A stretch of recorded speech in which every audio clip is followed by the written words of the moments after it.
Selamat pagi jemaat yang dikasihi oleh Tuhan. Kita akan segera memulai kebaktian kita pada pagi hari ini. Silakan berdiri dan kita akan bersaat teduh.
Ada suara yang berseru-seru, "Persiapkanlah di padang gurun, jalan untuk Tuhan.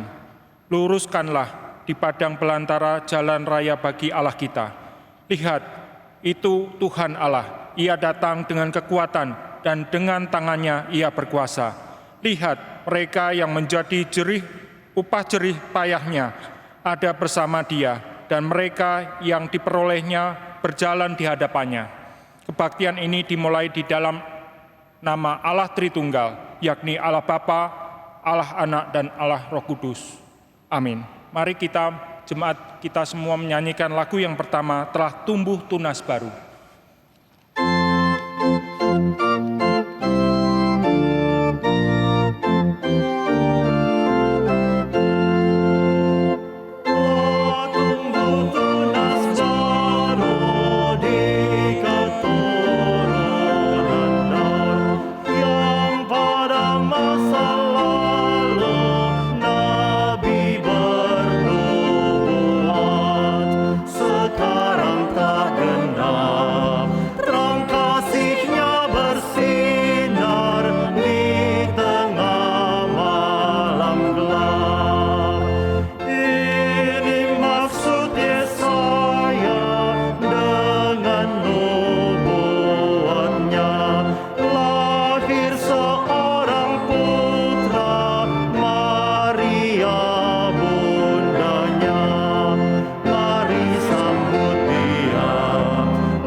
Kami bersyukur kepada Tuhan karena Engkau mau inkarnasi ke dalam dunia yang kotor ini. Kami bersyukur karena Engkau yang melawat kami, manusia yang berdosa.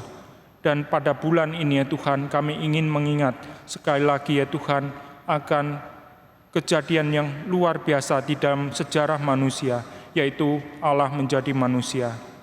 Persiapkanlah hati kami ya Tuhan. Dan saat ini pada waktu kami beribadah kepada Engkau, biarlah Engkau sendiri yang hadir di tempat ini. Engkau yang mengurapi akan hamba-hamba Tuhan, khususnya hamba Pendeta Dr. Stephen Tong, untuk memberikan firman kepada kami semua. Urapi akan setiap hamba Tuhan yang sejati untuk mengabarkan akan kabar sukacita ini ya Tuhan.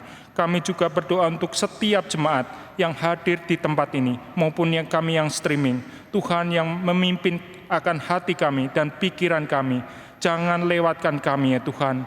Engkau sendiri yang menuntun akan seluruh pikiran dan hati kami untuk kami boleh tertuju kepada Engkau. Terima kasih Tuhan, sertailah akan kebaktian ini dari awal hingga akhir. Di dalam nama Tuhan Yesus kami berdoa. Amin. Silakan jemaat duduk kembali. Mari kita menyanyikan lagu nomor 2, Janji Tuhan Setia.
Pembacaan Alkitab hari ini kita baca dari 1 Korintus 4 ayat 1 sampai 5. 1 Korintus ayat 4 sampai 5. Kita akan membaca secara bersama-sama 1 Korintus pasal 4 ayat 1 sampai 5. 2, 3. Tuhan adalah satu-satunya hakim. Demikianlah hendaknya orang memandang kami, sebagai hamba-hamba Kristus yang kepadanya dipercayakan rahasia Allah, yang akhirnya dituntut dari pelayan-pelayan yang demikian ialah bahwa mereka ternyata dapat dipercaya. Bagiku sedikit sekali artinya entah aku dihakimi oleh kamu atau oleh pengadilan manusia, malah diriku sendiri pun tidak kuhakimi. Sebab memang aku tidak sadar akan sesuatu, tetapi bukan karena itulah aku dibenarkan. Dia yang menghakimi aku ialah Tuhan. Karena itu, janganlah menghakimi sebelum waktunya, yaitu sebelum Tuhan datang. Ia akan memerangi juga apa yang tersembunyi dalam kegelapan. Ia akan memperlihatkan apa yang direncanakan di dalam hati. Maka tiap-tiap orang akan menerima pujian dari Allah.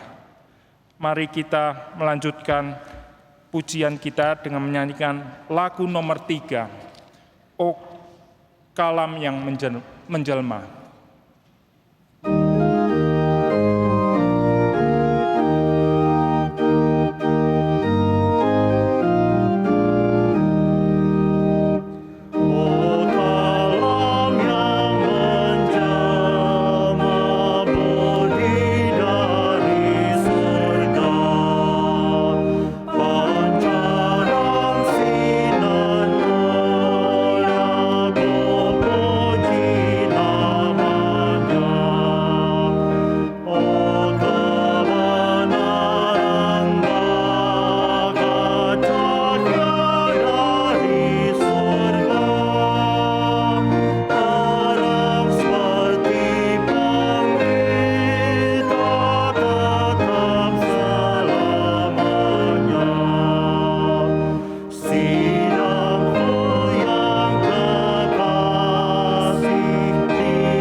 selamat beribadah di GRI Pusat Kemayoran.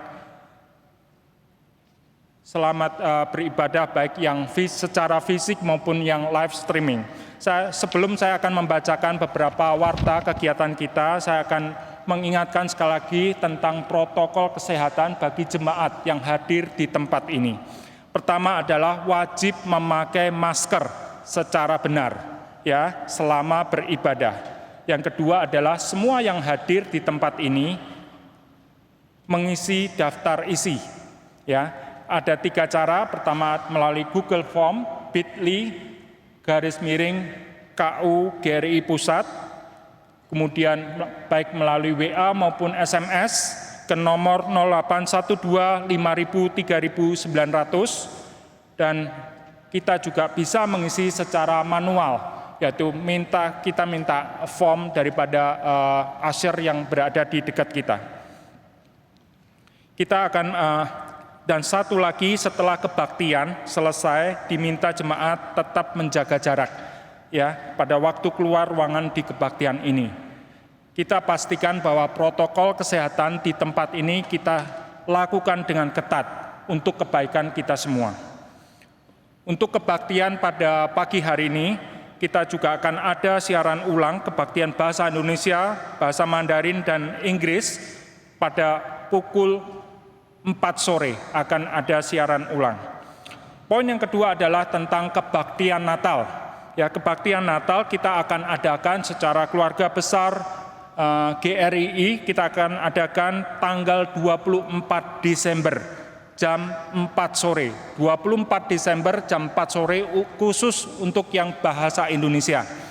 Sedangkan untuk yang bahasa Mandarin dan bahasa Inggris secara terpisah kita akan adakan tanggal 25 Desember pagi harinya jam 9 pagi. Ya, terpisah bahasa Mandarin sendiri tanpa terjemahan dan satu lagi adalah bahasa Inggris jam 9 juga di tempat yang terpisah tanggal 25 Desember. Untuk yang akan hadir secara fisik akan diminta mendaftarkan diri melalui Google Form.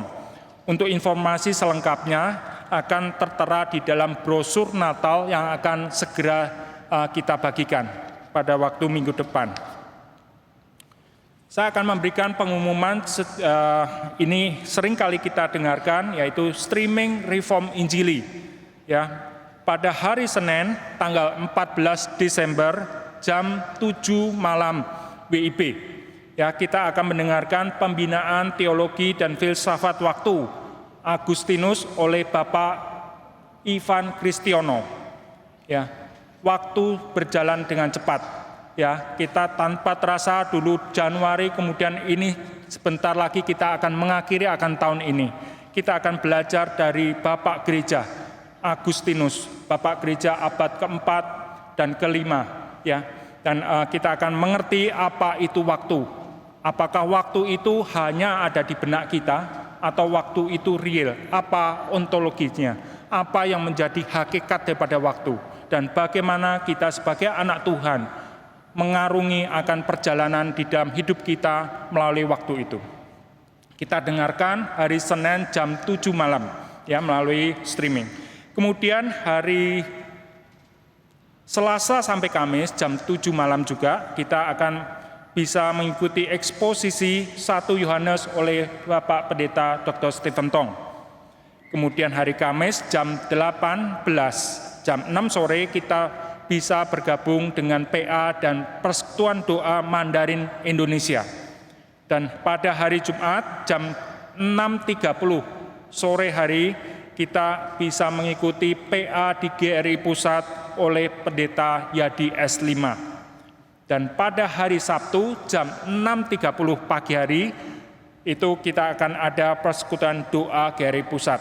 Saya dari mimbar sini menekankan sekali lagi bahwa khususnya kita semua yang sudah diberkati oleh firman Tuhan, kita sangat terbatas untuk bisa melayani. Kita nggak mungkin pergi ke Kapin, kita nggak mungkin pergi ke KKR regional, tapi saat ini kita masih bisa melayani, yaitu melalui pelayanan doa. Ini adalah satu kesempatan setiap orang bisa ikutin, yaitu melalui streaming. Kita pakai waktu ini untuk kita terus mendoakan pekerjaan Tuhan. Ya, Sabtu jam 6.30. Kemudian Sabtu jam 19 jam 7 malam itu akan ada Kapin Jember 2012. Ya. Selain itu di GRI Pusat juga ada sekolah minggu. Ya, sekolah minggu ini jamnya berbeda-beda. Silakan Bapak Ibu mendapatkan telepon melalui 0813 5000 1700 untuk menanyakan schedule daripada kelasnya masing-masing. Ya, di dalam GRI yang remaja juga bisa mengikuti secara Zoom persekutuan remaja jam 16.30. Saya umumkan juga tentang Natal Sekolah Minggu. Ini banyak sekali kegiatan kita, yaitu Natal Sekolah Minggu hari Sabtu minggu depan hari Sabtu jam 11 itu tanggal 19 untuk sekolah minggu di bawah 5 tahun. Tetapi untuk yang lebih atau SD itu hari Minggu tanggal 20 Desember jam 4 sore. Bapak Ibu yang mengenal anak-anak kita atau cucu kita atau ponakan kita, mereka bisa ikut Natal Sekolah Minggu Pusat. Ya, Sekolah Minggu Pusat sangat diberkati oleh Tuhan.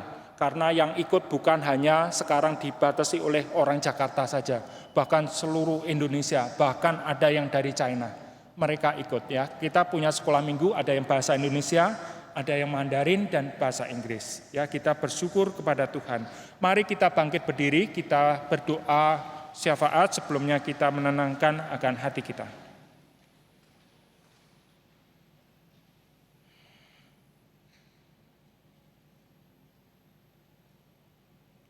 Tuhan Yesus, kami bersyukur kepada Engkau ya Tuhan, karena Engkau sudah mengampuni kami, Engkau sudah memilih kami ya Tuhan.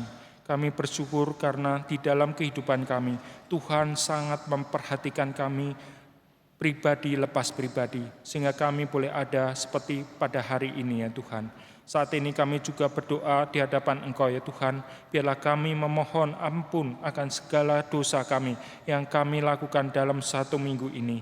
Biarlah Tuhan boleh menyucikan kami sebelum kami menaikkan akan doa syafaat kami di hadapan Engkau ya Tuhan. Ampuni akan seluruh dosa kami, untuk kemalasan kami, untuk kami tidak memberitakan Injil, untuk kami tidak mempergunakan waktu sebaik-baiknya untuk kemuliaan daripada Engkau. Terima kasih Tuhan, di dalam nama Tuhan Yesus kami berdoa.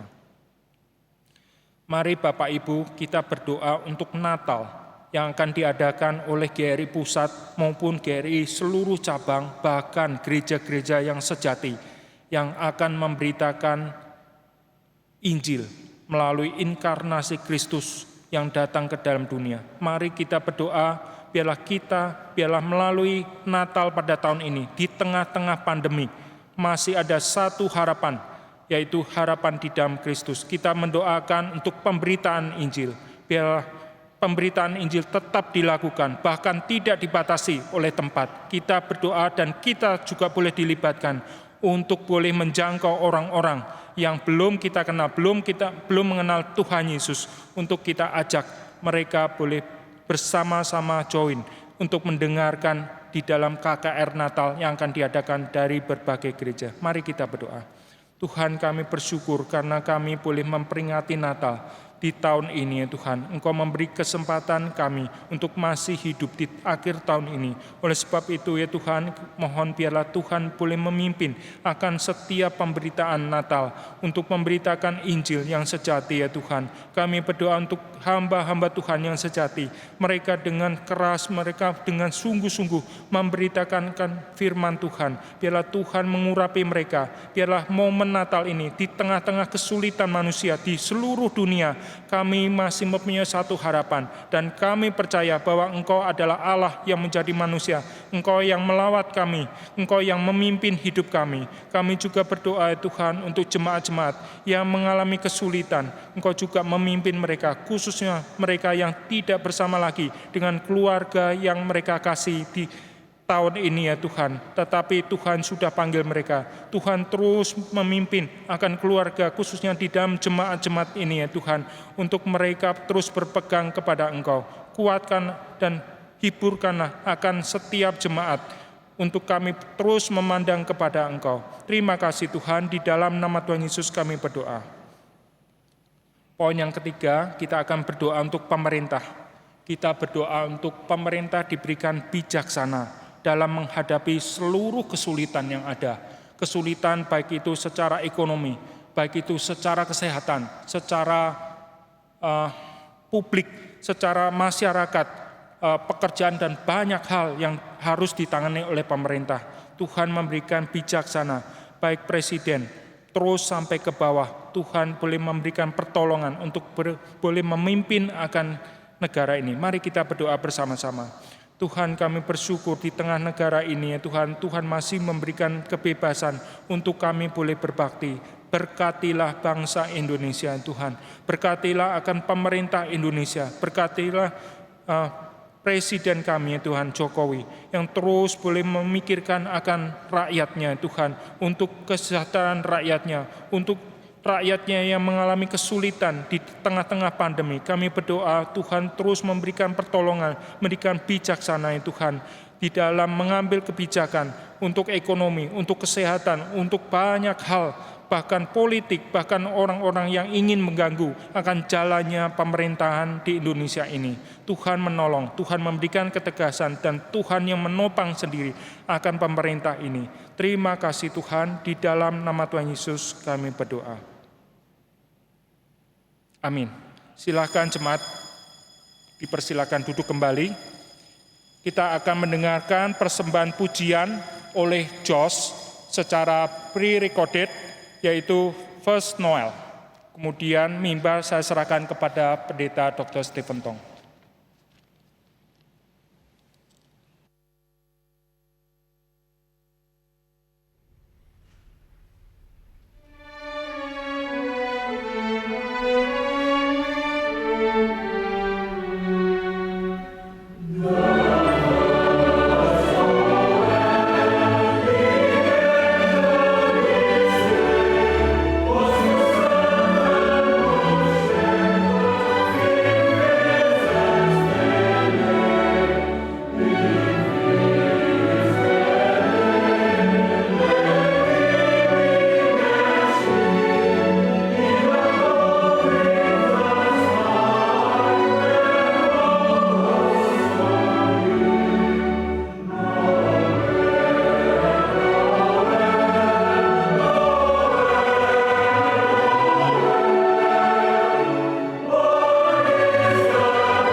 Kita bersyukur kepada Tuhan.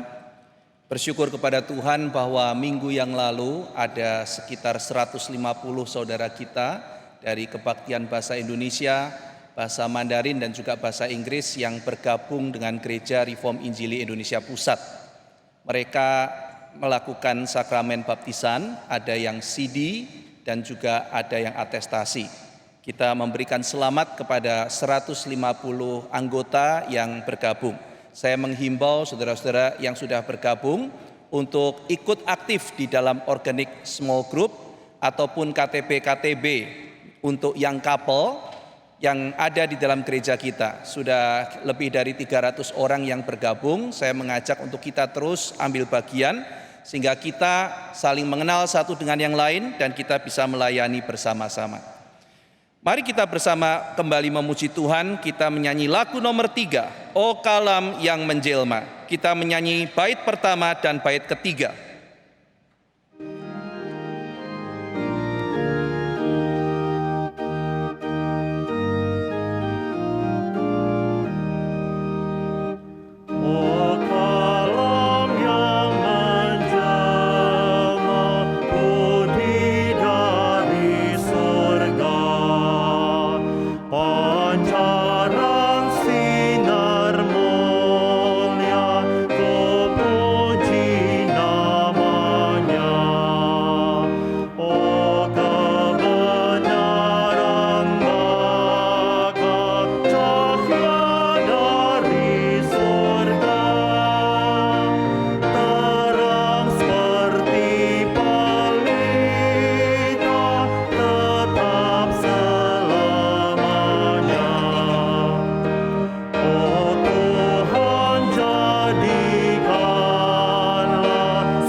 Kita akan mendengarkan firman Tuhan yang akan disampaikan oleh Pendeta Stephen Tok.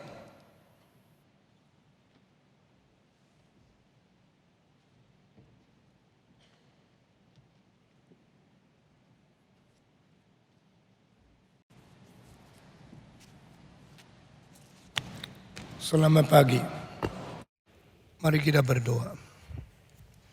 Bapa di dalam surga, kami bersyukur untuk hari ini yang Tuhan telah membangunkan kami dan memberikan matahari yang cerah dan memberikan hari yang baru. Kami berdoa kiranya dengan firman Tuhan yang dikabarkan, kami diperkuat, kami disadarkan, dan kami diberikan tumbuhan iman sehingga kami boleh lebih dekat dengan Tuhan, lebih mengerti isi hati Tuhan, dan lebih mempunyai kekuatan menjalankan firman Tuhan. Pimpinlah setiap kami yang datang ke sini dan juga mereka yang ada di rumah, sehingga firman yang dikabarkan boleh sungguh-sungguh menjadi bekal hidup dan menjadi kompas dari perjalanan kami di dunia ini.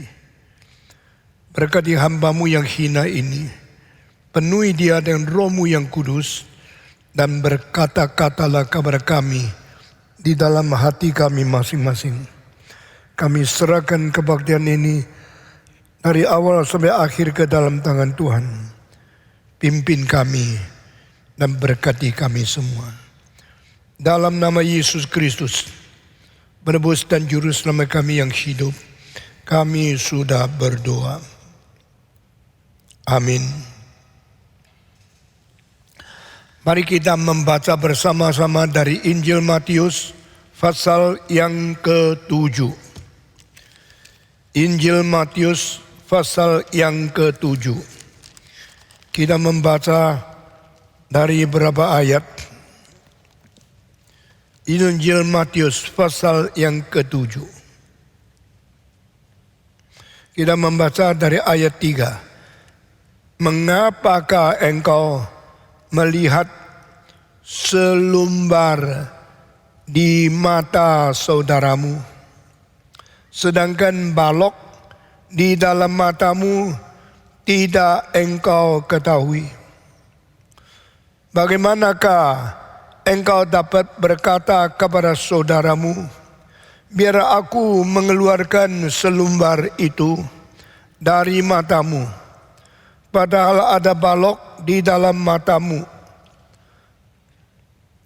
Hai orang munafik, keluarkanlah dulu balok dari matamu, maka engkau akan melihat dengan jelas untuk mengeluarkan selumbar itu dari mata saudaramu. Saudara-saudara, bagian ayat yang sangat ajaib dan sangat tidak mungkin dikatakan oleh orang lain kecuali Yesus Kristus, dengan pengertian-pengertian yang sangat kreatif dan original yang tidak pernah diungkapkan oleh siapapun di dalam sejarah. Yesus berkata, mengapa engkau melihat ada duri di dalam mata orang lain, tapi engkau tidak lihat ada balok di matamu sendiri? Saudara-saudara, waktu Yesus mengatakan kalimat ini berbeda dengan kalimat-kalimat sebelumnya di pasal 5, 6 yang sudah kita bahas semua. Dia berkata, engkau melihat saudaramu. Bukan orang lain, bukan orang biasa, tapi seimanmu, orang Kristen. Orang Kristen melihat kesalahan kecil dari orang Kristen. Orang Kristen mengetahui kekurangan yang kecil di dalam diri orang Kristen yang lain. Kenapa? Di sini katakan saudaramu. Siapakah saudara kita? Yaitu mereka yang sama-sama menerima pengampunan dari Yesus Kristus. Itu mereka yang sudah diselamatkan oleh Tuhan, diperandakan Roh Kudus, masuk ke dalam kerajaannya, bersama-sama menjadi anggota tubuh gereja. Itu yang disebut saudara. Jadi di sini adalah antara orang Kristen dan orang Kristen. Orang Kristen menemukan kesalahan orang Kristen. Karena apa? Karena orang Kristen sudah pintar. Tahu ini tidak boleh, ini tidak boleh, ini salah, itu salah. Dan sekarang menjadi orang yang menilai orang lain dengan pandangan yang pintar, sudah menjadi orang Kristen, sehingga gampang mengetahui kesalahan yang kecil pun dari orang lain. Seperti duri yang kecil sudah ditemukan. 2 ayat sebelumnya berkata, jangan menghakimi orang. Mengapa jangan menghakimi? Apakah sebab hak menghakimi tidak pernah diberikan Tuhan kepada manusia? Hanya Allah yang berkewajiban, berkelayakan untuk menghakimi orang lain? Iya. Manusia tidak diberikan hak untuk menghakimi orang lain. Itu adalah hak Tuhan sendiri. Mencipta, hak Tuhan. Mengatur dan memerintah seluruh alam semesta, hak Tuhan. Menyelamatkan manusia hanya dikerjakan oleh Tuhan. Mengampuni dosa, hak Tuhan. Menghakimi dosa manusia juga adalah hak hanya ada pada Tuhan.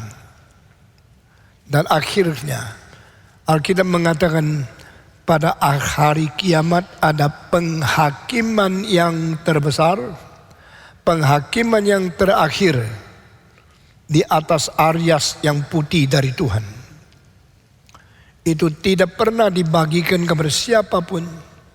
Tidak pernah diberikan mandat kepada siapapun ikut menghakimi. Itu adalah hak Tuhan sendiri. Dan satu-satunya yang berada di takhta ariasna Tuhan untuk menghakimi secara terakhir akan seluruh manusia di pada hari akhir zaman, hari kiamat, hanya Kristus. Di dalam Injil Yohanes pasal 12 40 lebih dikatakan dikaruniakan kepada anak hak untuk menghakimi seluruh dunia pada hari itu, hari terakhir, hari kiamat.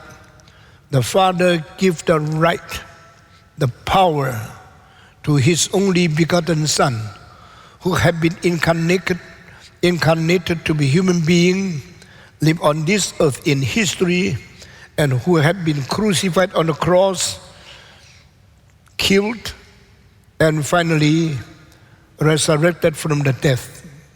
The one who is the mediator, the one who is the only Son of God, is given the power and authority to judge over the whole world. Itu the final judgment, the last judgment.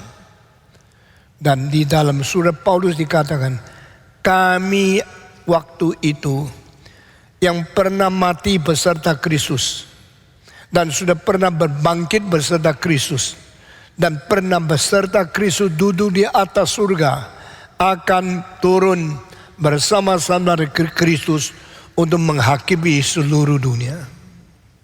Betapa mulia, betapa kuasa, betapa haknya orang Kristen yang menang atas dosa, orang Kristen yang sungguh-sungguh taat kepada Tuhan, akhirnya duduk di atas tahta beserta Kristus menghakimi.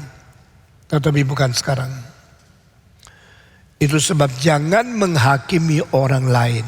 Di sini tidak tertulis siapa orangnya. Tidak tertulis orang kafir atau orang Kristen.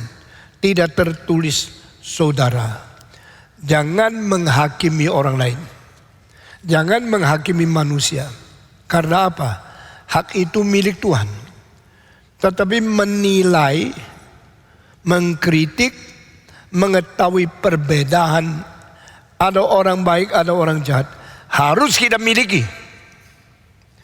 Guru memberikan angka tidak lulus kepada murid, itu bukan menghakimi. Itu memberikan nilai di dalam memberitahu dan mengesahkan derajat hasil belajarnya sampai di mana. Kita mengetahui orang ini lebih jujur daripada orang itu. Kita bukan menghakimi, karena kita harus mempunyai pengertian bijaksana membedakan. Kalau demikian menghakimi berbeda dengan menilai orang, berbeda dengan mengkritik orang, berbeda dan memberikan estimasi kepada keunggulan dan kemoralan setiap orang yang kita kenal. Penghakiman lebih menunjukkan sesuatu fitnahan yang tidak berdasar. Penghakiman lebih menunjukkan kabar setur motivasi yang tidak baik, menjelek-jelekkan orang lain semau kita sendiri. Itu tidak diizinkan. You have no right to judge over others. Kamu tidak berhak memberikan penghakiman kepada orang lain, apalagi kalau engkau belum mengerti, tidak tahu sesungguhnya, dan engkau kurang mempelajari, langsung memberikan tuduhan, menjatuhkan orang lain dengan penilaian yang bermotivasi tidak baik, dengan penghakiman, dengan kekurangan pengertian, itu akan menimbulkan huru-hara dan akan menjadikan kelukaan serta kerugian yang besar untuk martabat orang lain. Jangan menghakimi. Barang siapa yang menghakimi, dia akan dihakimi. Demikian firman Tuhan di pasal ke-7 ayat pertama dan ayat kedua yang sudah kita jelaskan minggu lalu. Disambung dengan ayat ke-3, 4 dan seterusnya. Jangan engkau mencela orang lain, mengkritik orang lain, dan langsung mau mengkoreksi orang lain. Di dalam matamu ada selumbar, ada duri, saya ingin mencabutnya. Yesus kerap berkata, mengapa engkau bicara sama saudaramu, di matamu ada duri, tetapi tidak sadar matamu sendiri ada balok. Saudara-saudara, duri itu kecil, balok itu besar. Yang disebut balok yaitu kayu atau beton yang horizontal menjembatani tiang atau kolom yang vertikal. Di sini satu kolom, sebelah sini satu kolom, di tengahnya ada satu balak yang horizontal. Ini penting sekali, karena balak ini menunjang beratnya daripada bangunan di atas yang menindas ke bawah. Ini balak pasti sangat besar, sangat berat, dan sangat penting. Nah, ini besar sekali dibanding duri yang kecil dan balak yang besar. Mungkin bedanya bisa ratusan kali besarnya. Apa yang diartikan di sini oleh Yesus Kristus? Berarti kalau engkau sendiri mempunyai kesalahan yang besar sekali, engkau tidak lihat, tapi engkau selalu mencari kesalahan orang lain yang kecil-kecil. Hak apa engkau? Di dalam gereja selalu ada semacam gejala. Orang suka mencari kesalahan orang lain. Ini tidak beres. Itu kurang sopan. Ini kurang cinta Tuhan. Ini selalu berkesalahan kecil. Dan engkau selalu menilai, selalu mencari kesalahan orang lain. Bahkan yang kecil-kecil engkau kemukakan, engkau umumkan kabar umum. Saudara, saya bisa mencabut durimu di mata. Orang ini orang pintar. Orang bisa menemukan kesalahan, itu orang pintar. Kalau tidak pintar, tidak tahu salahnya apa. Saudara-saudara, di sini kita melihat orang kalau sudah benci sama satu orang, apa yang dikerjakan, berapa baik, berapa besar, berapa benar, tidak peduli. Pokoknya cari salahnya. Kalau manusia mencari salah orang lain, itu semua pintar sekali. Tapi kalau mau mengapresiasi keunggulan, keberhasilan orang, semua tutup mata. Saudara-saudara, mau mencari kesalahan orang lain gampang.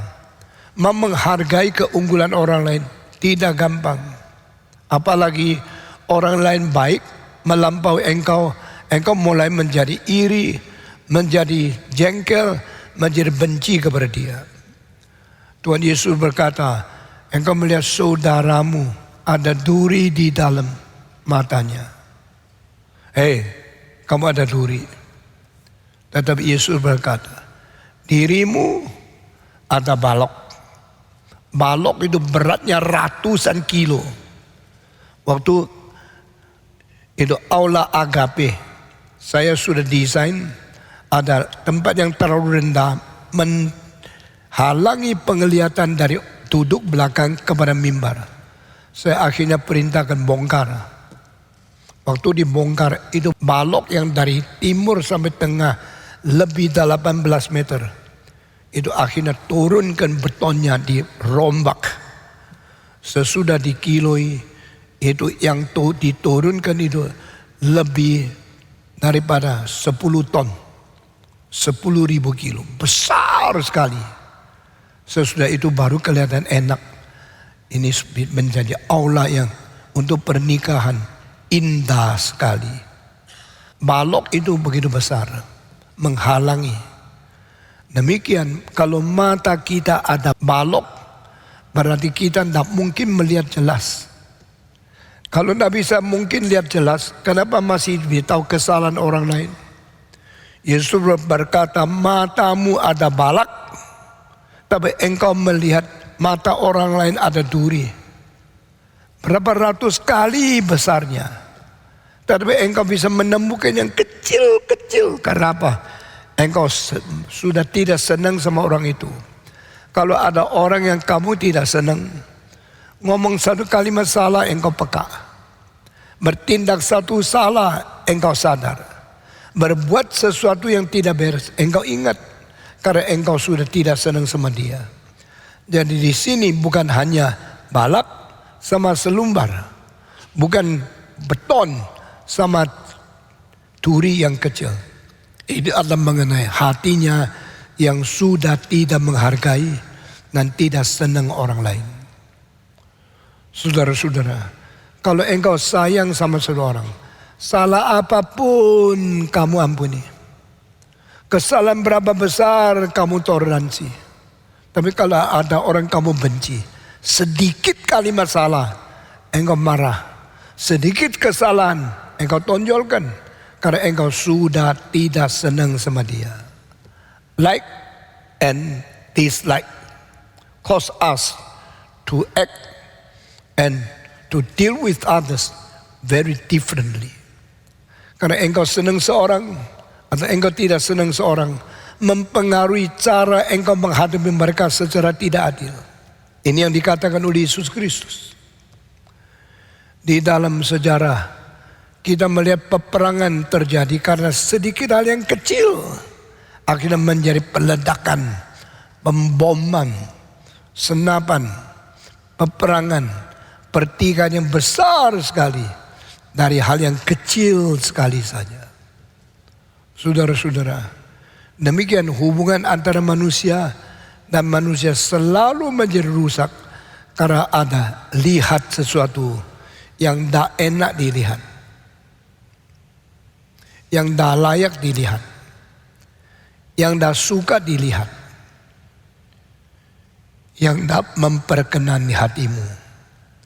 Seperti matanya ada duri. Sekarang saya mau tanya, pernahkah ada orang matanya kena duri? Kalau ini tidak pernah ada, Yesus sedang omong sesuatu yang tidak real. Kita semua tidak pernah lihat orang yang matanya kena duri. Jangan bilang kena duri.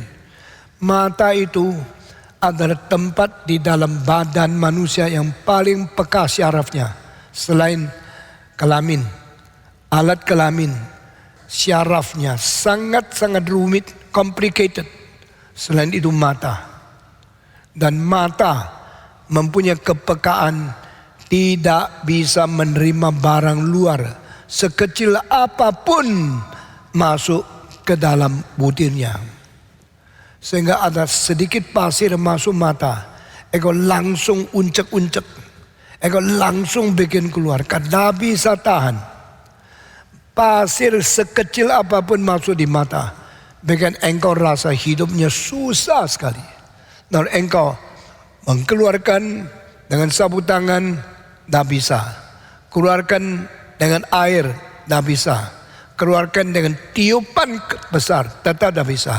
Engkau akhirnya ke dokter, dikeluarkan pasir kecil itu karena mata. No one can tolerate. Tidak ada orang bisa toleransi sesuatu masuk ke mata mengganggu penglihatan kita. Perasaannya terlalu sakit, terlalu torture, terlalu siksa, kita harus keluarkan. Makanya ada mungkinkah duri masuk mata? Kalau ikan tulangnya masuk tenggorokan kita sudah tidak bisa tahan. Apakah adakah itu seperti tulang ikan masuk ke mata? Orang itu tidak sadar, perlu engkau kasih tahu. Engkau ada duri. Ini seperti tidak mungkin. Hampir tidak pernah ada orang yang matanya kena duri, lalu perlu diketahui oleh orang lain, lalu memberitahu kepada dia, saudara, matamu ada duri. Tetapi ini kalimat keluar dari mulut Tuhan Yesus. Berarti setiap orang suka mencari kesalahan orang lain.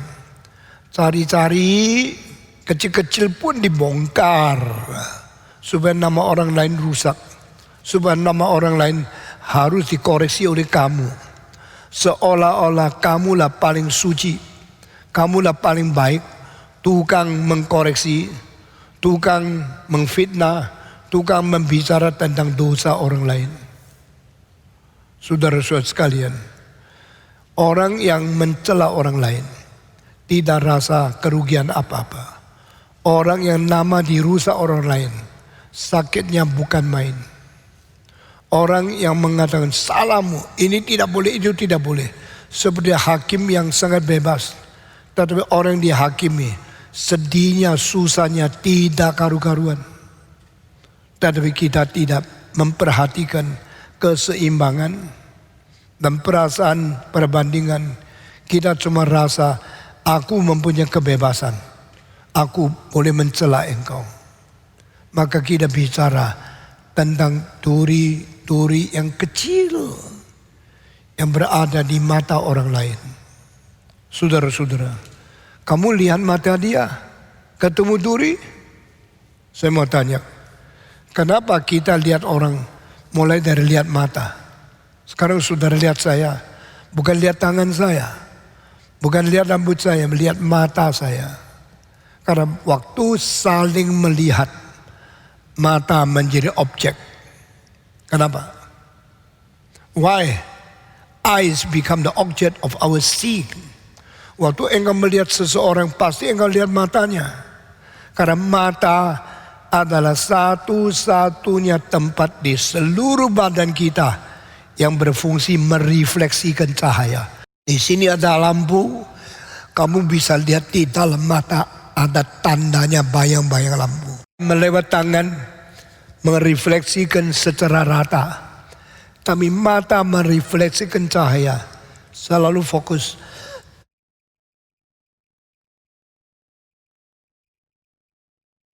Tidak lihat apa indahnya mata. Kamu lihat ada duri di mata. Berarti engkau pintar menemukan dosa orang lain. Kalau seseorang berbuat baik, apa yang dilakukan tidak banyak diketahui. Tapi kalau seorang mempunyai sedikit salah, langsung menjadi bahan gosip seluruh masyarakat. Orang itu berbuat ini. Dia mencuri uang. Dia berzina. Dia tidak jujur. Langsung menjadi pemberitaan yang merusak nama orang itu. Dosa yang kecil-kecil diperdulikan. Tapi dosa sendiri yang besar diabaikan. Tidak usah lihat, tidak usah tahu kesalahanku. Tapi kesalahan orang dibongkar-bongkar. Ini adalah keadilan yang sudah dibuang oleh masyarakat. Manusia suka mencari-cari, suka menunjuk-nunjuk, suka membongkar-bongkar dosa orang lain. Seperti di mata ada duri yang kecil itu. Yesus berkata, bagaimana engkau boleh bicara sama orang saudara yang lain, matamu ada duri, tetapi tidak ketahui kalau mata dirimu ada balok. Setelah kalimat ini, Yesus katakan ditambah dengan satu kalimat. Hei orang munafik, buanglah balokmu di matamu, baru engkau peduli duri di mata orang lain. Berarti orang yang selalu mencari kesalahan orang lain banyak hidup di dalam pura-pura, hidup di dalam munafik. Yesus berkata, if you yourself a hypocrite, engkau tidak jujur, engkau pura-pura, engkau membereskan orang lain, itu tidak benar.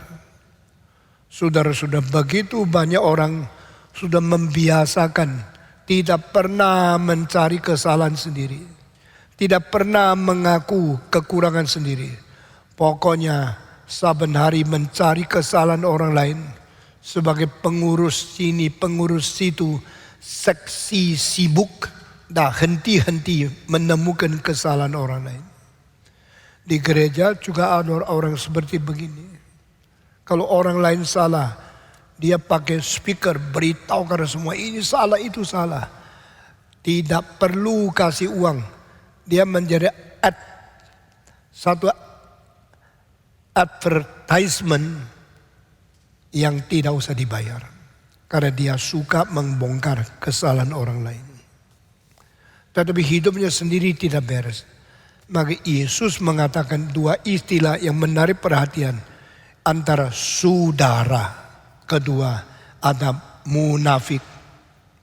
Engkau bicara sama saudaramu, itu saudara loh. Itu ada seiman, seperjuang. Orang yang sama-sama menerima keselamatan dari Tuhan. Orang menerima pengampunan bersama-sama dari Tuhan. Engkau tidak lebih baik dari dia. Tetapi engkau sudah menerima keselamatan.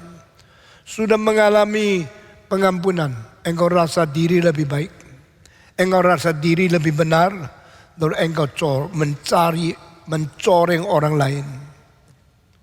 Yesus mengatakan orang seperti ini ada orang munafik. Berarti tidak jujur. Berarti menganggap diri lebih benar. Lalu menjadi penghakim untuk orang lain. Berbuat dosa seperti ayat pertama dan kedua. Janganlah engkau menghakimi orang lain. Sehingga jangan-jangan engkau sendiri akan dihakimi oleh orang lain.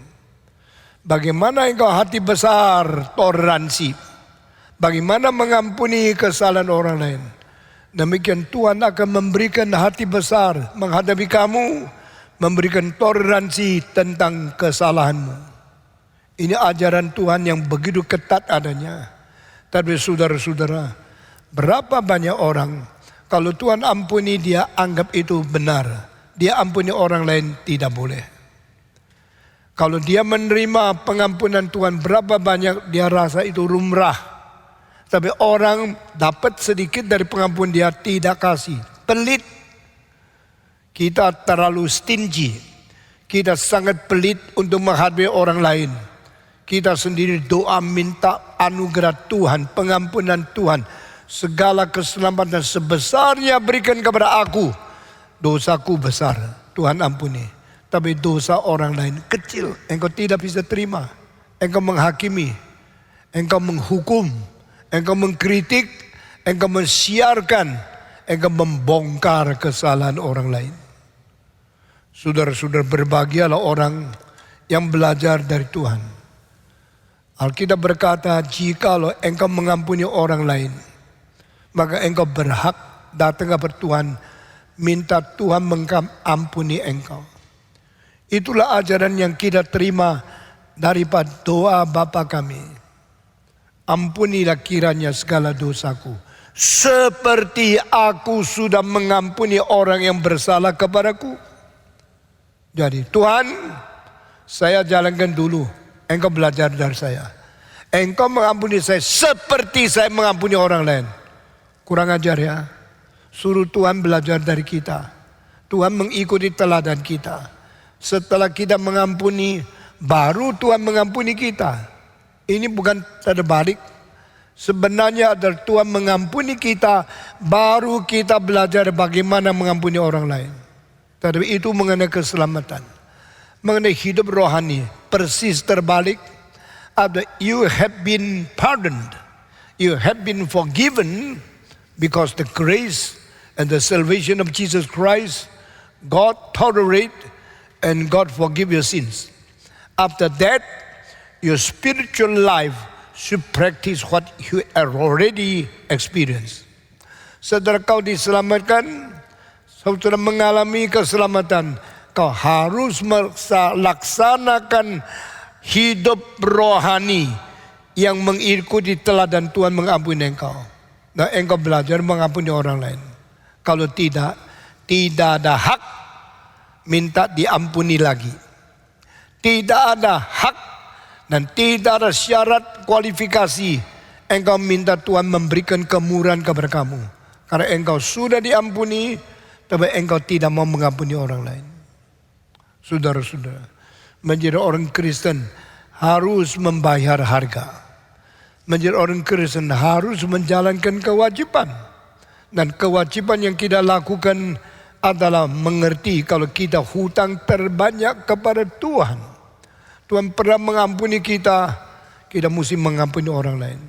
Kalau sudah kita mengampuni orang lain, baru berhak minta dibersihkan oleh Tuhan lagi. Karena setelah kita diselamatkan, ternyata kita tidak mungkin menjalankan kesucian kebenaran yang tidak lagi berdosa lagi.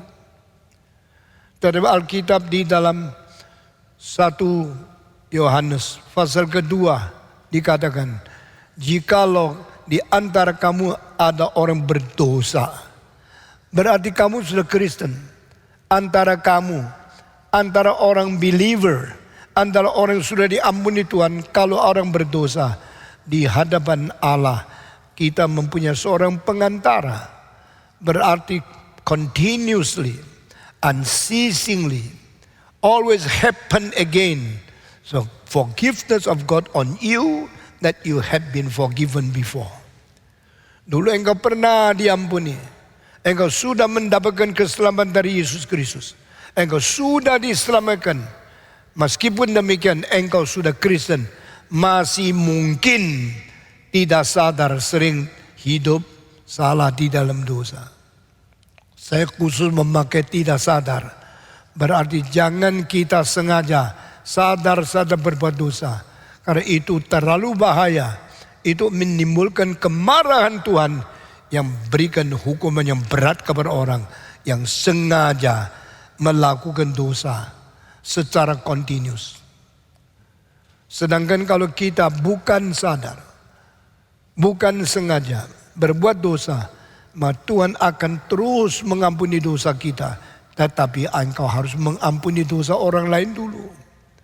Ampunilah kesalahan kami, sebagaimana kami sudah mengampuni mereka yang bersalah kepada kami. Ini ajaran seperti itu putar balik. Nah, ini penting untuk kita pelajari. Saudara-saudara, bagaimana di dalam gereja melihat ada saudara yang berbuat salah, langsung kita bongkar, langsung kita gosip, langsung kita memberitahu kepada banyak orang untuk mempermalukan dia. Tidak. Kalau saudara dan saudara sama-sama Kristen, engkau belajar mengetahui kesalahan orang lain, itu semacam kepintaran. Orang yang sudah mahir di satu hal, melihat orang yang belum mahir, kesalahan di mana langsung dia tahu. You learn already. You sudah tahu. Orang yang setir mobil, langsung melihat orang lain setir salahnya di mana. Terlalu lambat ngerem, atau terlalu cepat ngerem, atau tidak memberikan tanda belok. Kelemahan-kelemahan diketahui karena dia sudah mengalami. Orang yang bisa mengetahui kesalahan orang lain, itu orang pintar. Orang yang langsung tahu salah di mana, itu orang yang bijak sekali. Guru langsung mengetahui karyamu salah di mana, koreksi satu salah. Karena guru tahu. Orang yang bisa mengetahui kesalahan orang itu orang berpengalaman. Orang itu orang pintar. Tetapi dunia ini terlalu banyak orang pintar, terlalu sedikit orang agung. Apa artinya? Yang bisa mengetahui kesalahan orang lain banyak. Yang bisa mengampuni kesalahan orang lain sedikit. Ini bahayanya kebudayaan manusia. You know what's wrong. What is sin. What is your fault. Kesalahan tahu, kekurangan tahu, dosa tahu, tapi toleransi tidak ada, pengampunan tidak ada, tetapi jengkel, benci, kritik, penghakiman, lalu menggosipkan, itu banyak. Akhirnya gereja tidak ada pengampunan satu dengan lain, tapi gosip satu lain banyak sekali. Akhirnya gereja menjadi pasar gosip, gereja menjadi gudang benci, gereja menjadi tempat menimbun salah mengerti satu dengan lain. Makin lama makin banyak, makin lama makin numpuk, Mau jadi komunitas apa? Mau jadi gereja bagaimana? Mau menjadi masyarakat yang bagaimana rusak adanya. Makin lama makin banyak. Makin lama makin bau. Karena A tidak mengampuni B. B tidak mengampuni C. C tidak mengampuni A. Seluruh gereja di dalam dengki, benci, saling tidak mengampuni satu dengan lain. Memang dunia banyak orang pintar. Memang orang pintar sini sana ada. Tapi orang agung tidak ada. Yang mengampuni tidak ada. Yang mendoakan tidak ada. Yang menghakimi banyak. Yang menggosipi banyak. Mari kita merubah kebudayaan seperti ini. Dari banyak kritik menjadi banyak nasihat. Banyak benci menjadi banyak cinta kasih. Banyak penghakiman menjadi banyak doa syafaat. Seorang pendeta di Hong Kong namanya Sang An Chu, Andrew Sang. Dia sudah meninggal kira-kira 30 tahun. Di dalam bukunya saya baca, saya terharu sekali.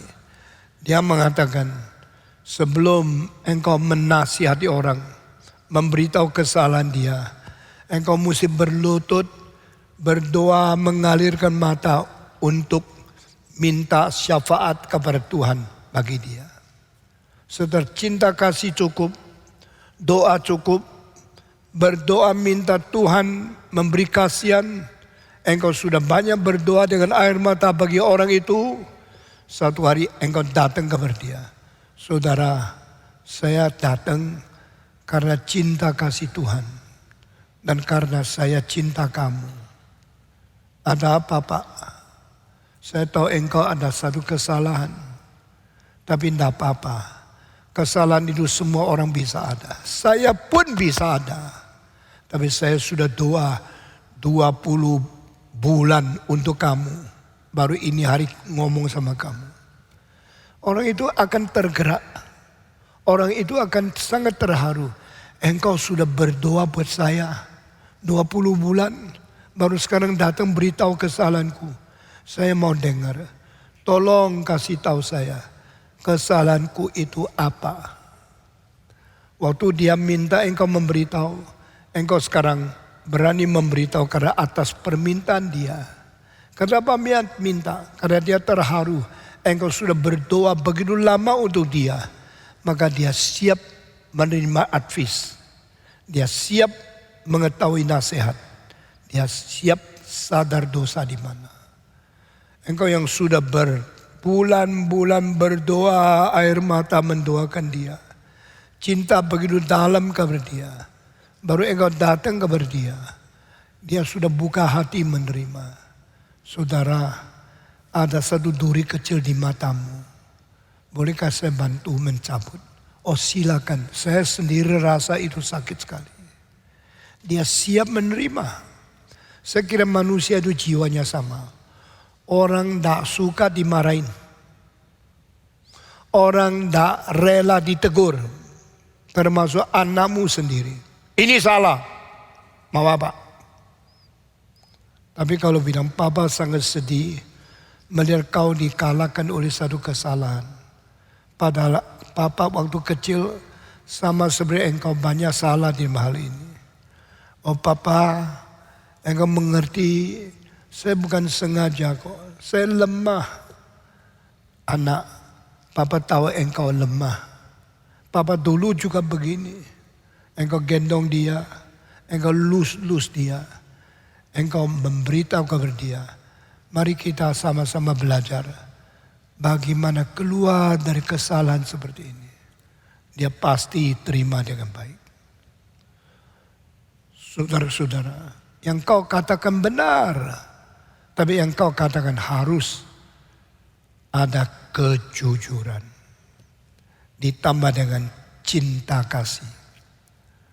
Paulus berkata, sebagai orang Kristen, antara saudara-saudara harus dengan cinta kasih berbicara kejujuran. Seorang datang kepada pendeta, orang itu berzina. Saya tahu, saya ketemu. Dia pergi cewek itu. Rumahnya di mana kita sudah temukan. Betulkah? Betul. Pak, saya berani janji. Saya berani saksi. Dia salah. Dia sudah berdosa. Dia melakukan ini. Sudah ngomong semua. Pendeta tua mengatakan, engkau mengatakan engkau berani buktikan itu tidak ada bohong. Tidak ada fitnah. Tidak ada salah. Tidak. Saya betul-betul tahu. Orang ini berzina. Ini. Pendeta tambah satu kalimat. Apakah kau sekarang bicara tentang dosa dia dengan penuh cinta kasih? Maaf ya, dengan jengkel bukan dengan cinta kasih. Saya membicarakan kesalahannya dengan jengkel. Dengan tidak setuju, dengan benci dia.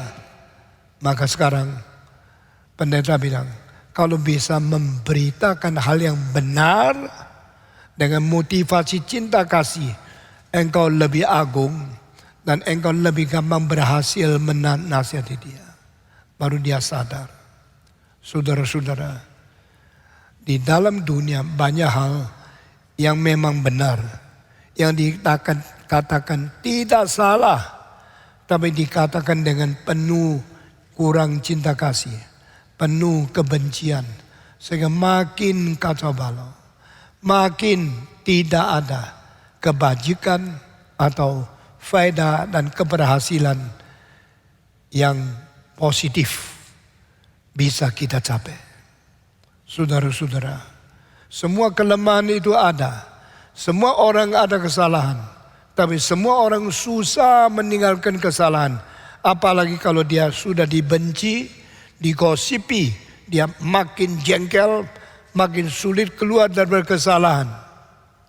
Itu sebab kalau engkau mau berhasil, engkau harus belajar. Anak kecil sakit, engkau suntik, dia tidak mau, engkau paksa. Dia mulai hari itu benci dokter. Dokter baik enggak? Baik. Obat menyembuhkan. Tetapi dia kalau sudah benci dokter, suntik ditolak, obat tidak dimakan, dia lebih baik mati. Dia tidak mau disembuhkan. Karena apa? Karena dia tidak bisa terima sakitnya. Itu sebab di dalam kedokteran mau bikin gigi disuntik harus kasih semacam obat. Bikin dia dibius, tidak lasar sakit. Kalau diinjeksi kecil obat bius sudah kebal baru disuntik dengan kesakitan yang sulit ditanggung. Dia sudah diterima baru gigi dicabut. Saya baru cabut gigi besar di belakang.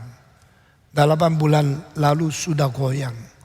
Lalu dokter gigi yang muda bilang, saya tidak berani cabut. Karena ini sangat besar, kalau dicabut bisa berdarah terlalu banyak. Apalagi Pak Tong sudah ada sakit diabetes. Lalu engkau memakai obat untuk pencairkan darah. Kalau saya cabut, ngalirnya berhenti. Bahaya sekali. Dia tunggu sampai 8 bulan dokter seniornya pulang dari luar negeri. Baru saya dicabut 3 hari yang lalu. Saudara-saudara. Lalu ini memberikan inspirasi kepada kita. Jangan kasih injeksi yang sakit dulu. Kasih injeksi membius itu dulu. Kesalahan orang lain juga begini. Engkau doakan dia dengan air mata. Engkau cinta kasih kepada dia. Baru memberi nasihat. Dia bisa gampang terima. Sama seperti anak disuntik lari tidak mau ke dokter sampai selama-lamanya. Dia punya penyakit tidak bisa sembuh. Engkau mesti kasih obat. Bikin dia bius. Bikin dia tidak sakit. Baru dia operasi. Setelah ditemukannya kloroform. Yaitu obat untuk membius. Sehingga manusia bisa dioperasi dengan keluarkan jantungnya. Waduh sakitnya ada karu-karuan. Semua tidak sadar. Karena dibius. Sesudah itu baru dijalankan operasi. Cinta kasih dan ketoleransi. Dan sesuatu kesabaran. Untuk mencintai orang yang mau kita nasihat. Itu penting sekali. Bukan yang kau kerjakan salah. Bukan apa yang kau katakan itu bohong. Kau mengerjakan dengan benar. Kau kata-kata dengan jujur. Tapi kata-kata jujurmu hanya bersifat kritik, sifat analisa, sifat membongkar dosa orang lain. Tidak sifat mencintai dan membius dia. Saudara-saudara, apalagi engkau yang ingin mencabut duri dari mata orang lain, matamu sendiri ada balak yang besar. Engkau mau menipu siapa? Coba hilangkan balakmu sendiri, baru urus saya. Engkau sendiri berbuat dosa. Bagaimana bisa membereskan orang lain? Pendeta yang baik adalah pendeta yang sendiri jalankan setiap kalimat yang dia berani khotbahkan. Kalau dia sudah jalankan, anggota lihat, ini pendeta yang suci, pendeta penuh kasih, pendeta yang menjalankan setiap kali yang dikhotbahkan. Maka kita suka mendengar khotbahnya, meskipun menegur kita. Saudara-saudara, Yesus bilang hal ini. Engkau bicara orang lain ada duri, engkau terbalak. Hei kau yang munafik. Pada waktu sesudah bicara dua hal itu, bagaimana engkau bicara sama orang lain, saudaramu? Kau ada duri selumbar di matamu, tapi dirimu ada balak. Hei kau munafik, keluarkan balakmu dulu, baru engkau bisa keluarkan akan orang lain. Saudara-saudara, menghibur orang lain gampang. Kalimat hibur gampang belajar. Tapi jiwa penghiburan harus bagaimana? Itu sangat tidak gampang. Sekarang saya mau masuk ke dalam peristiwa Ayub. Saudara semua tahu cerita Ayub kan? Ayub kematian 10 anak satu hari. Waktu David tong tabrak, saya waktu tahu sudah besok pagi, saya cucurkan air mata. Masa cucu saya yang semua sangat sempurna, saya kira cucu saya itu yang laki-laki ganteng sekali, yang perempuan cantik sekali. Umur 17, umur 14, umur 10, umur 4, lalu umur yang paling kecil umur 3. Semua sempurna, badannya, mukanya, rambutnya, semua bagus luar biasa. Tabrak, kaki putus, tangan putus. Saya bagaimana bisa tahan? Itu cucu saya, dari anak saya satu-satunya laki-laki. Saya sangat sedih. Dan setelah saya boleh bicara sama anak saya yang sendiri tabrak, badannya sakit sekali. Saya bilang, kamu terlalu capek. Kamu melayani, mengajar STTRI. Kamu mengajar di Universitas CIT. Kamu juga menjadi pendeta yang di Karawaci.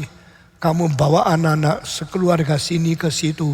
Malamnya balik lagi. Terlalu capek sampai engkau tidur di mobil. Akhirnya tabrak. Saya bilang, engkau kalau mungkin, saya tidak paksa, setelah ini pakai mobil. Jangan-jangan cucu saya mati di mobilmu. Jangan-jangan engkau tidur lagi tabrak orang mati di tengah jalan. Engkau akan seumur hidup guilty feeling. Aku pernah menabrak, mematikan orang lain. Aku pernah mematikan anak saya karena saya tabrak. Engkau bagaimana menjadi manusia selanjutnya ini? Saya sendiri kecelakaan 10 kali di dalam hidup saya. Karena dulu mobil saya jelek, saya masih miskin. Saya pakai sepeda motor, 3 kali terbuang, gegar otak sampai 9 bulan, pusing-pusing dan seluruh dunia goyang-goyang. Sampai sekarang masih bisa khotbah, otak masih bisa ingat semua anugerah Tuhan. Dan anak saya 4 tidak ada satu yang mati karena saya setir mobil tabrak. Sekarang saya pikir kembali, waktu saya pindah dari Malang ke Jakarta. Setiap kali ratusan buku bawa di mobil. Saya tidak ada uang untuk kirim buku. Saya harus bawa sendiri. Lalu seorang bantu saya yang sekeluarga Malang, Jakarta. Jakarta, Malang. Malang, Jakarta. Jakarta, Malang. Sampai ribuan buku, tempat tidur, semua yang saya miliki dibawa dengan mobil sendiri sampai di Jakarta. Berapa kali mau tabrak? Perjalanan 1 kali 22 jam. Dari Malang ke Jakarta 32 tahun yang lalu. Lalu pulang pergi. Hampir tabrak. Kadang-kadang sampai di tengah jalan di pegunungan di Jawa Tengah. Akinya mati. Lampunya tidak ada. Setirnya bahaya sekali. Pernah kita berhenti di tengah jalan dekat Pekalongan. Tunggu ada mobil lewat. Saya stop. Adakah aki yang kelebihan boleh jual kepada saya? Kita tunggu sampai 1,5 jam. Akhirnya ada truk yang besar sekali. Berarti bilang saya ada aki kelebihan. Boleh beli. Saya malam-malam jam 2 beli aki di tengah jalan. Lalu pasang, sudah selesai kita jalan lagi. Baru ada lampu.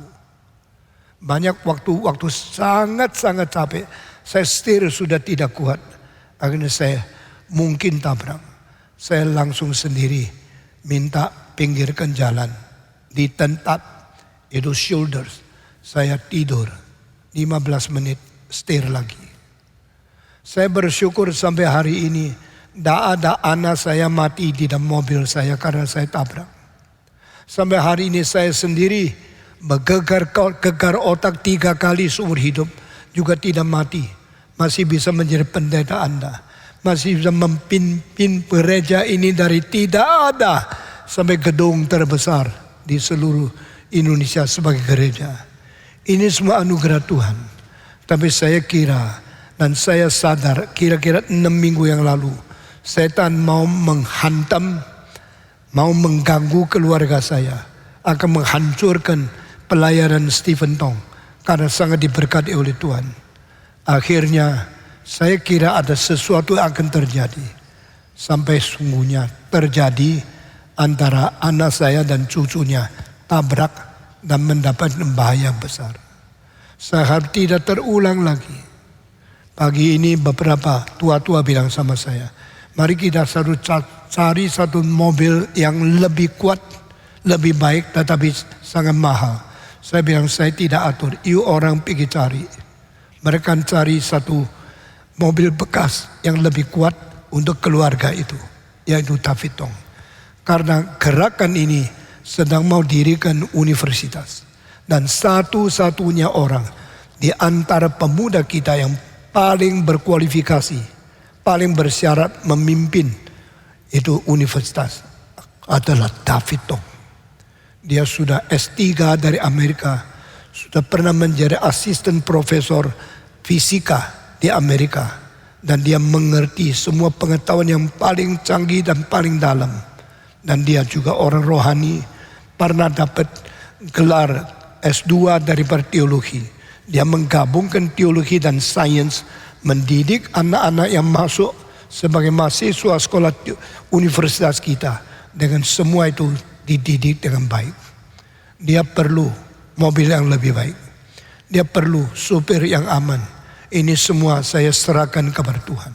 Saudara-saudara. Tapi saya saudara menganjurkan orang memang tidak gampang. Di dalam cerita Ayub, 10 anak mati pada satu hari. Semua binatang, hewan yang dimiliki akan hilang. Dan sesudah itu Alkitab mengatakan, dia berkata, yang memberi adalah Tuhan. Yang menerima kembali juga adalah Tuhan. Biar nama Tuhan dipermuliakan melalui puji-pujian kita. Siapa mengerti kesusahan seorang tua yang kehilangan 10 anak di dalam satu hari? Siapa mengerti seorang istri yang sudah puluhan tahun sama dia mau meninggalkan dia karena mulutnya bau? Siapa mengerti kesendirian daripada dia? Maka dia duduk di sana bukan saja kehilangan semua hartanya, anaknya, hewannya, semua yang dimiliki diambil habis. Setan berkata, bolehkah serahkan hambamu Ayub ke dalam tangan saya? Silakan. Tetapi engkau tidak boleh mengambil jiwanya. Saya bilang, oke. Dikasih penyakit bisul, seluruh badan, semua bisul yang sangat sakit. Maka dia mengkutuk, mengapa saya dilahirkan? Lebih baik hari itu sebelum dia matahari saya mati di dalam rahim ibuku. Aku hidup di dunia begitu siksa buat apa? 3 temannya di daerah negara yang jauh dengar kabar kawan mereka Ayub mati anak, hilang hewan, sekarang dapat bisul-bisul seluruh badan. 3 orang berkata, mari kita pergi yuk menghibur kawan kita. Ini semua orang baik. Kalau temanmu kaya engkau deketin. Kalau miskin engkau buang, engkau orang jahat. Kalau engkau mempunyai teman, waktu susah engkau pergi mengunjungi, engkau orang baik. Mereka melintasi sawah, rimba, padang belantara, gunung, bukit, sungai, dan lembah. Waktu mereka sampai di tempat Ayub, mungkin sudah berhari-hari naik unta atau jalan kaki, saya tidak tahu. Zaman itu lebih dulu dari Abraham, kira-kira 4.000 tahun yang lalu. Setelah mereka sampai di tempat Ayub, melihat seluruh badan semua bisul, bau luar biasa. Mereka tidak lari, tidak pergi. Mereka duduk di sebelah Ayub, tidak bicara satu kalimat. Inilah penghiburan yang paling sejati. To comfort people is not talkative, say so many things to get tired people. Janganlah menghibur dia ngomong terus, jangan nangis, jangan susah, tidak apa-apa, tidak apa-apa. Kamu tidak apa-apa, dia apa-apa. Kamu tidak usah nangis, dia nangis. Istrinya, tinggalkan dia, anaknya, mati semua. Orang sedih sebegini mana bisa nangis? Penghiburan apapun tidak mempan. Kalimat bagaimana manis tidak masuk hati. Buktinya saya ini bisul, semua sakitnya luar biasa. Silakan hibur. Kalimatnya disepikan. Maka 3 orang bijaksana itu waktu tiba sampai tempat Ayub, mereka tidak menghibur, tidak mengatakan satu kalimat. Cuma duduk di pinggir dia, diam-diam 7 hari 7 malam. Beranikah kau mulai hari ini sampai minggu depan sama sekali tidak kata satu kalimat melewati 7 hari? Kalau berani coba, minggu depan saya uji kamu. Sudah ngomong berapa banyak? Kita terlalu cerewet, kita ngomong tidak habis-habis. Nah yang di ngomong semua tidak berarti. Orang 3 ini berhenti, tidak bicara 7 hari 7 malam. Dengan diam mendampingi Ayub, dengan diam menghibur Ayub. Itulah orang agung, orang besar sekali. Sungguh-sungguh mengerti bagaimana menghibur.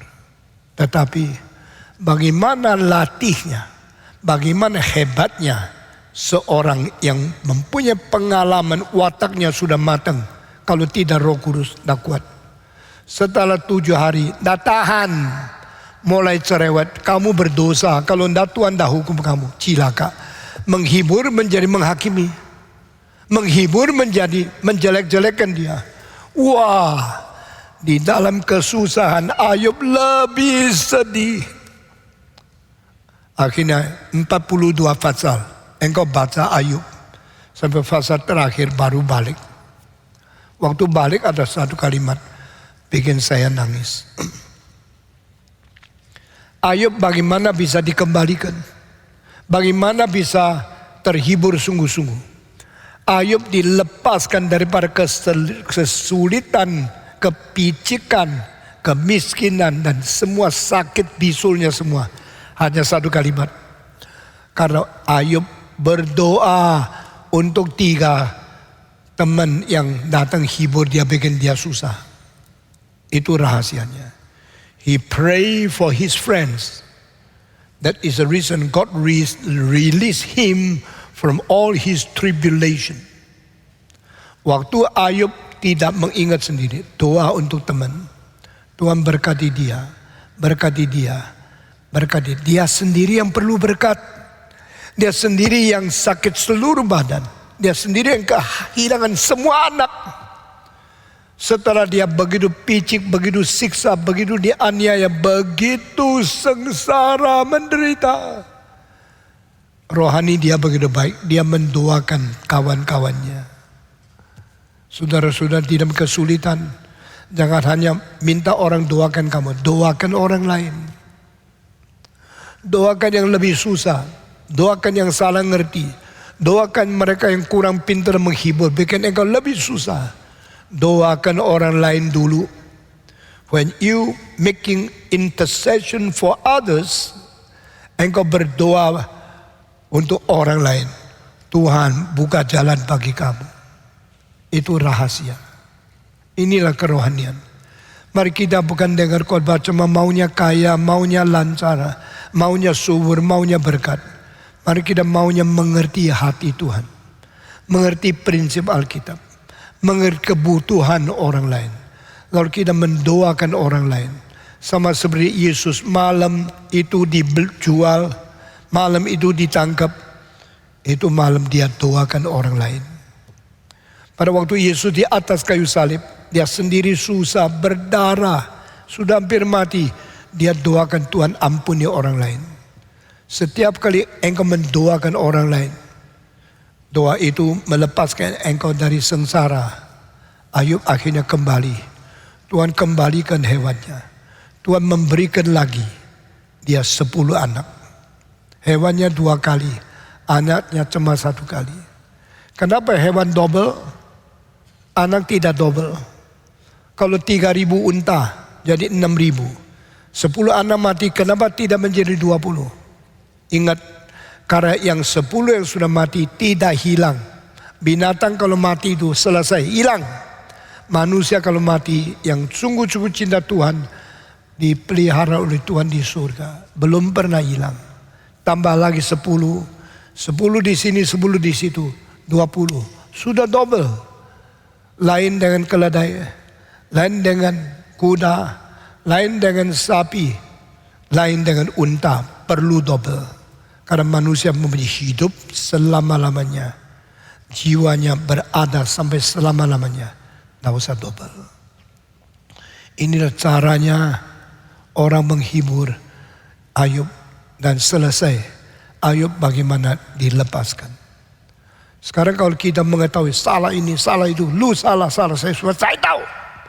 Ada duri mata, tidak berguna. Doakan dia. Berkati dia. Lalu sendiri keluarkan balakmu. Jangan saben hari urus duri di mata orang lain. Sama seperti pendeta yang sendiri tidak beres. Mau mentabiskan, mau menikahi, mau memberkati pernikahan anak muda. Tidak mungkin.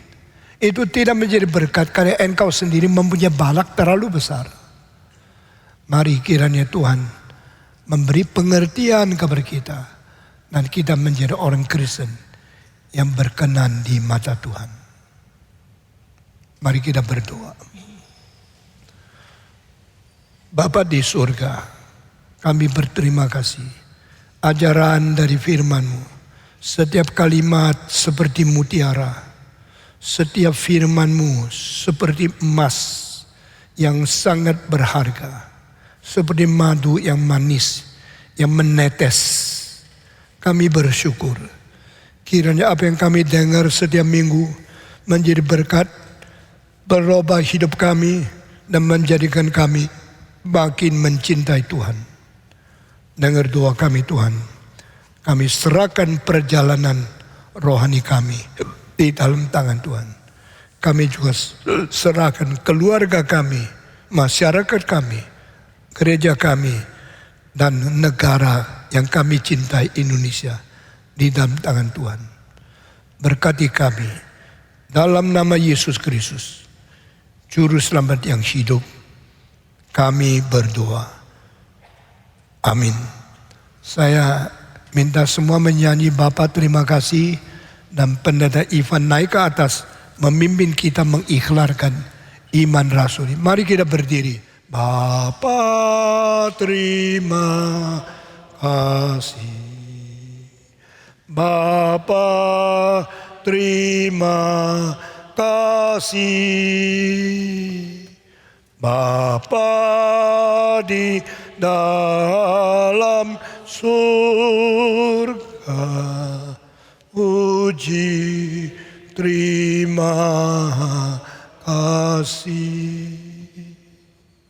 Aku percaya kepada Allah, Bapa yang Maha Kuasa, Khalik langit dan bumi, dan kepada Yesus Kristus, Anaknya yang tunggal Tuhan kita, yang dikandung dari Roh Kudus, lahir dari anak darah Maria, yang menderita sengsara di bawah pemerintahan Pontius Pilatus, disalibkan, mati dan dikuburkan, turun ke dalam kerajaan maut, pada hari yang ketiga, bangkit pula dari antara orang mati, naik ke surga, duduk di sebelah kanan Allah, Bapa yang Maha Kuasa, dan dari sana Ia akan datang untuk menghakimi orang yang hidup dan yang mati.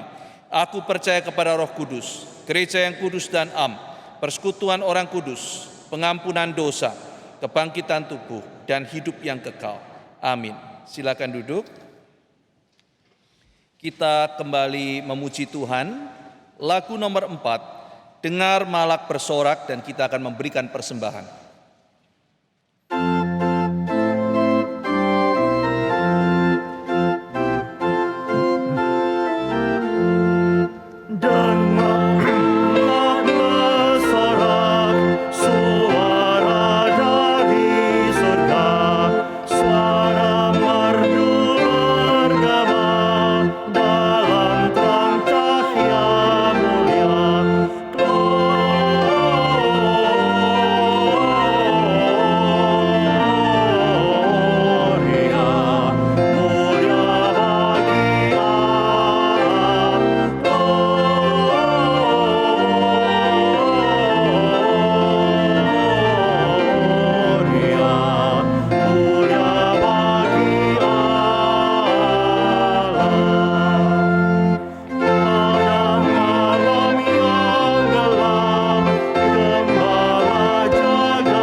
Bersama-sama bangkit berdiri dan masuk dalam doa persembahan. Bapa yang di surga, kami bersyukur kepadamu ya Bapa, atas anugerah-Mu telah memberi kesempatan kepada kami untuk beribadah kepadamu hari ini. Kami bersyukur ya Bapa untuk firman yang telah Engkau nyatakan kepada kami menjadi hikmat bagi kami di dalam menjalani kehidupan kami sehari-hari. Karena itu sebagai ungkapan syukur kami membawa persembahan kami kepadamu. Kami mohon Bapa, berkenanlah kepada persembahan kami, terimalah dan pakailah bagi pekerjaan-Mu. Biarlah melalui pekerjaan-Mu semakin banyak sesama kami merasakan cinta kasih-Mu, mengasihi-Mu, dan melayani-Mu. Di dalam nama Tuhan kami Yesus Kristus, kami telah berdoa dan mengucap syukur. Amin. Mari kita menaikkan doksologi dan menerima berkat.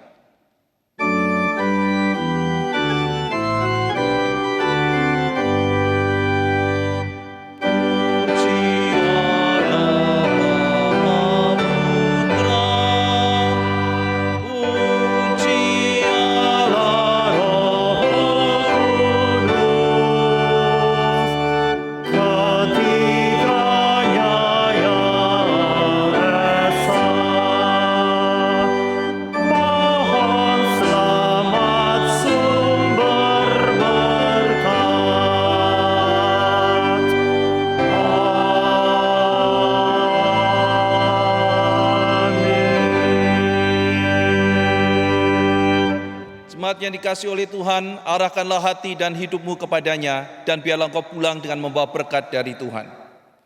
Kiranya Tuhan memberkati engkau dan melindungi engkau. Tuhan menyinari engkau dengan wajah-Nya dan memberi engkau kasih karunia. Tuhan menghadapkan wajah-Nya kepadamu dan memberi engkau damai sejahtera. Amin.